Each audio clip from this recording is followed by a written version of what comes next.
Hello everyone, my name is Surendra Kumar. Welcome to the e learning class. Friends, ये हमारा मध्य प्रदेश में पाषाण काल का सेकंड वीडियो है। ठीक है, ये सेकंड वीडियो क्लास है जिसके अंदर हम कुछ स्थलों को जानने वाले हैं जो पाषाण काल और नवपाषाण काल से संबंधित हैं। फ्रेंड्स, अगर आपने फर्स्ट वाला वीडियो नहीं देखा है तो आप पहले उसको देख सकते हैं, जहाँ पर मैंने मध्य प्रदेश में पाषाण काल के कुछ पुरातात्विक स्थलों के बारे में जानकारी दी थी।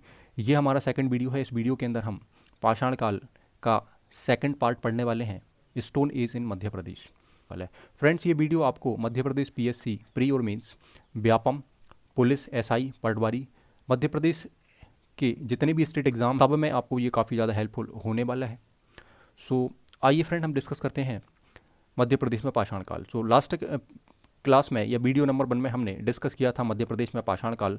देन इस वीडियो में हम डिस्कस करने वाले हैं मध्य प्रदेश में नवपाषाण काल के अंदर हमें ताम्रपाषाण काल के कुछ साक्ष्य प्राप्त होते हैं या साक्ष्य हमें मिलते हैं, तो उन स्थलों के बारे में हम यहाँ पर चर्चा करने वाले हैं जो एग्जाम के लिए काफ़ी ज़्यादा इंपॉर्टेंट होने वाला है। सो इस काल में हम बात करते हैं कि ताम्रपाषाण काल आखिर क्या है। तो जैसा कि यहाँ पर आप देख पा रहे हैं कि इस काल में मानव जो है पत्थर या पाषाण के साथ साथ अब तांबे की धातु से बनी या वस्तुओं को या औजारों को प्रयोग करने लगा था। इसीलिए इस समय को या इसीलिए इस टाइम पीरियड को हम ताम्रपाषाण काल के नाम से जानते हैं। अगर हम बात करते हैं कि मध्य प्रदेश के जो प्रमुख ताम्रपाषाणकालीन स्थल हैं उनमें किन कौन कौन से नाम आते हैं, तो आप देख सकते हैं जनरली यहाँ पर सबसे पहले हमें यहाँ पर कायथा मिलता है, नाबदा टोली मिलता है, नागदा मिलता है, गुगेरिया, एरण, खेड़ीनुमा, मंदसौर और डोंगबाला। तो ये कुछ इंपॉर्टेंट या महत्वपूर्ण स्थल हैं। इसके अलावा भी और सारे स्थल हैं जिनको हम बाद में डिस्कस करेंगे, पर ये कुछ इंपॉर्टेंट हैं जो एग्ज़ाम की दृष्टि से या एग्ज़ाम के पॉइंट ऑफ व्यू से काफ़ी ज़्यादा इंपॉर्टेंट है और इनके बारे में हमें जानकारी होना ज़रूरी है। सो आगे हम फ्रेंड 1 बाय 1 यहाँ पर बात करते हैं। सबसे पहले हमें यहाँ पर स्थल मिलता है कायथा। तो पहला क्वेश्चन आपका ये निकल के आता है कि भाई कायथा है कहाँ। ठीक, तो यहाँ पर हम बता सकते हैं कि यह उज्जैन जिले में या उज्जैन डिस्ट्रिक्ट में काली सिंध नदी के तट पर स्थित है। तो एक क्वेश्चन आपका ये बनकर आ रहा होगा एग्जाम में कि कायथा कहाँ पर है मध्य प्रदेश में। तो आपको ध्यान रखना है कि उज्जैन जिले में काली सिंध नदी के तट पर ये स्थित है। अगर हम बात करें कि भाई हमें यहाँ से क्या प्राप्त हुआ है, तो यहाँ से हमें ताम्रपाषाण काल के साक्ष्य प्राप्त हुए हैं। देन हम कह सकते हैं कि ताम्रपाषाण कालीन बस्तियाँ यहाँ से प्राप्त हुई हैं। ठीक है, कुल्हाड़ी हमें एक प्राप्त हुई है, ठीक है, जो ताम्रपाषाण कालीन है।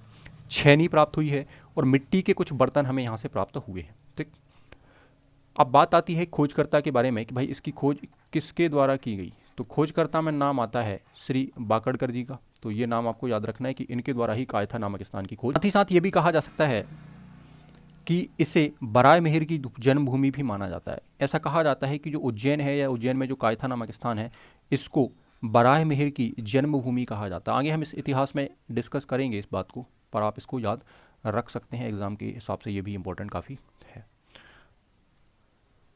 देन नेक्स्ट हमारे पास आता है नबदा टोली।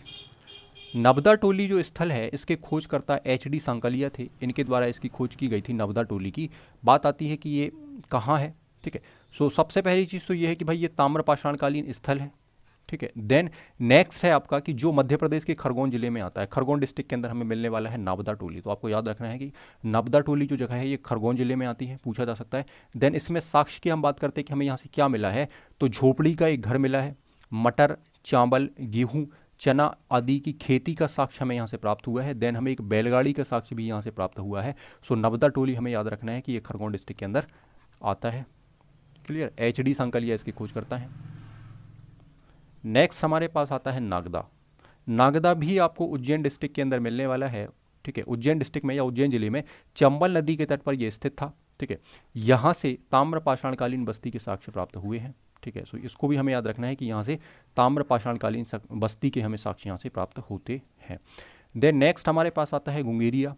गुंगेरिया जो है ये बालाघाट जिले में मिलता है। ये आप विशेष रूप से आपको ध्यान रखना है कहाँ मिलता है, बालाघाट जिले में मिलता है। यहाँ से बताया जाता है कि 424 तांबे के उपकरण एवं 102 चांदी के आभूषण मिले हैं। ये एरण जो है ये मध्य प्रदेश के सागर जिले में हमें मिलता है। यहाँ से तांबे की कुल्हाड़ी एवं सोने के कुछ टुकड़े के साक्ष्य यहाँ से प्राप्त होते हैं। कि जो एरण है वो आपका सागर में आता है।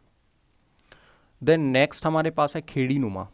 यह होशंगाबाद से मिला है और ये भी एक ताम्रपाषाणकालीन स्थल है, ये हमें याद रखना है। खेड़ीनुमा जो है वो होशंगाबाद से मिला है और ये भी ताम्रपाषाणकालीन स्थल है। आता है डोंगबाला। यह उज्जैन के निकट स्थित है। यहाँ से प्राप्त सामग्री जो है ये भी ताम्र पाषाणकालीन मानी जाती है। नेक्स्ट हमारे पास आता है मंदसौर। मंदसौर में हमें एक जगह मिलती है आबरा, एक जगह इंद्रगढ़ है और एक जगह हमारे पास क्या है, नाहरगढ़। सो ये तीनों की तीन जगह जो हैं, ये तीन जगह जो हैं, ये कहा जाता है कि यह स्थल जो है ये मंदसौर से मिलते हैं तीनों। हमें ये ध्यान रखना है कि भाई आबरा, इंद्रगढ़ और नाहरगढ़ ये तीनों मंदसौर से मिलते हैं और ये बताया गया है कि ये भी ताम्रपाषाणकालीन क्या है, स्थल हैं। ठीक है, सो ये हमें याद रखना है कि तीनों जगह हमें मंदसौर में मिलती है। एग्जाम में आपसे पूछा जा सकता है कि आबरा, इंद्रगढ़ और नाहरगढ़ हमें कहाँ से प्राप्त होते हैं। सो मंदसौर से हमें ये स्थान मिलते हैं और यहाँ यह स्थान जो है ये किस चीज़ से संबंधित है, तो ताम्रपाषाणकालीन स्थल से ये संबंधित माने जाते हैं। देन आगे हम बात करते हैं सो मेगालिथिक कल्चर यानी महापाषाण संस्कृति या महापाषाणिक संस्कृति।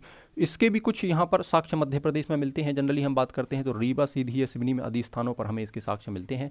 और इसका मतलब क्या होता है, तो मुख्यतः इसका प्रचलन जो है महापाषाण संस्कृति का मतलब ये है कि इसका प्रचलन मुख्यतः हमने देखा कि भाई दक्षिण भारत में इसका प्रचलन था या विशाल पत्थरों से समाधियाँ बनाई जाती थी। ठीक है, और इसके कुछ प्रमाण हमें मध्य प्रदेश में इसके साक्ष्य में मिलते हैं। रीवा से, सीधी से और सिवनी से हमें इसके कुछ प्रमाण मिलते हैं। सो ये आपको याद रखना है। इसके बारे में और ज़्यादा हमें नहीं पढ़ना, बाकी हमने इंडियन हिस्ट्री में इसके बारे में डिस्कस थोड़ा सा किया हुआ था। नेक्स्ट वीडियो हमें मध्य प्रदेश के कुछ अन्य स्थल हैं।